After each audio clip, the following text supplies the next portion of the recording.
اور عمل بلا کراہت ہے، یعنی اس میں کوئی کراہت نہیں اور قباحت نہیں۔ فرائض کے علاوہ دوسری نمازوں میں ایک ہی صورت رپیٹ کرنے سے مکروہ کا کوئی اشکال نہیں ہے۔ تو مکروہ تنزیہی کا مسئلہ صرف اور صرف فرض نمازوں کے اندر ہے، تو یہ مسئلہ بہت چھوٹا سا اور باریک سا مسئلہ ہے کہ بعض اوقات لوگ کہتے ہیں کہ جی میں نے کسی سے پوچھا تو انہوں نے کہا کہ ہر رکعت کے اندر آپ ایک ہی صورت پڑھ سکتے ہیں، لیکن فرض نمازوں کے علاوہ فرض نماز میں اگر آپ ایک ہی صورت کو ریپیٹ کر رہے ہیں تو یہ مکروہ تنزیہی ہے، یعنی نماز تو ادا ہو جائے گی لیکن یہ عمل قابل تحسین اور پسندیدہ عمل نہیں ہے۔ پیارے خواتین و حضرات، اب دوسرا مسئلہ یا دوسری بات جو ضروری کرنے والی ہے، تو چاہے مرد حضرات ہوں جو مساجد میں جا کر نماز ادا کرتے ہیں یا خواتین ہوں جو گھروں میں نماز ادا کرتی ہیں، تو ہر ایک کو یعنی ہر مرد اور ہر عورت کو چاہیے کہ قرآن پاک کی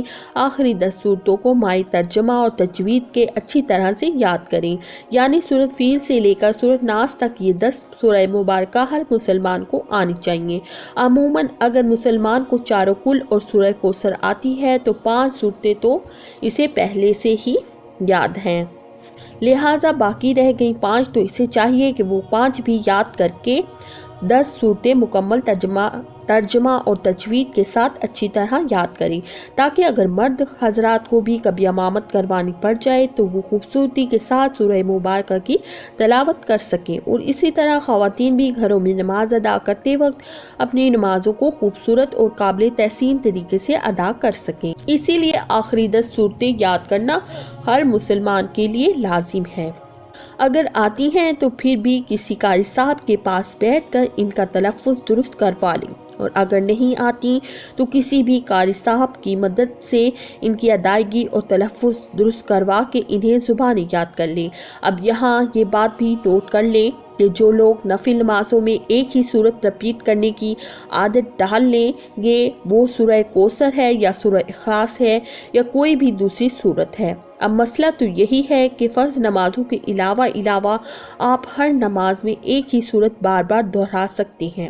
اور اس میں کوئی حرج بھی نہیں، لیکن جو لوگ نوافل اور سنتوں میں ایک ہی صورت کو بار بار دہرا رہے ہوں گے تو لاشعوری طور پر ان سے فرض نمازوں میں بھی یہ غلطی ہوگی کہ وہ فرض نماز کی دونوں رکعتوں میں بھی ایک ہی صورت دہرا لیں گے، اور یہ عمل وہ جان بوجھ کر نہیں کریں گے بلکہ لامحالہ طور پر ان سے سرزد ہو جائے گا۔ اب یہاں یہ بات بھی قابل ذکر ہے کہ کچھ ایسی نمازیں ہیں جیسے تہجد کے نوافل ہیں اور اشراق کی نماز ہے کہ جس میں علماء کرام خود بتاتے ہیں کہ ایک رکعت کے اندر 3 بار سورہ اخلاص پڑھنی ہے، تو اس سے یہ فائدہ حاصل ہوتا ہے کہ ایک مکمل قرآن پاک پڑھنے کا ثواب حاصل ہو جاتا ہے۔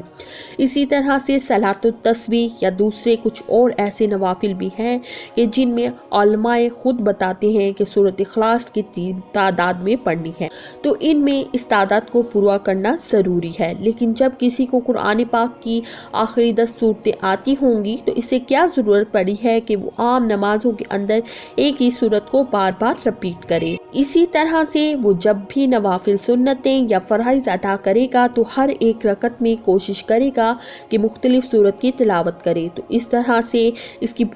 پوری نماز خوبصورتی سے ادا ہو جائے گی۔ اب یہاں کچھ لوگ یہ بھی کہتے ہیں کہ ہمیں سورہ اخلاص سے یا سورہ کوثر سے بے حد رغبت ہے اور ہمیں اس صورت کو ہر ایک رکعت میں ادا کرنا پسند ہے، تو یقیناً وہ ایسا ضرور کر سکتے ہیں، لیکن فرض نمازوں کے علاوہ دوسری نمازوں میں یعنی سنتوں اور نوافل میں وہ اپنا یہ شوق ضرور پورا کریں کہ اس میں کسی قسم کا کوئی بھی حرج نہیں۔ لیکن جب فرض نماز ادا کریں تو ہم ایسا عمل ہی کیوں کریں کہ جس میں کسی بھی قسم کی چھوٹی یا بڑی کراہت پائی جا سکتی ہو۔ اللہ تبارک تعالیٰ سے دعا ہے کہ ہمیں دین کی باتوں کو سننے اور سمجھنے اور ان پر عمل کرنے کی طاقت و توفیق و مرحمت فرمائے، میرا سنانا اور آپ کا سننا قبول فرمائے، آمین یا رب العالمین۔ محترم ناظرین، درخواست ہے کہ میری آج کی اس معلوماتی ویڈیو کو لائک اور شیئر کر دیجئے اور میرے اسلامی و اصلاحی چینل کو سبسکرائب کر لیجئے۔ جزاک اللہ خیرن کثیرا۔ اللہ ہم سب کا حامی و ناصر ہو۔ السلام علیکم۔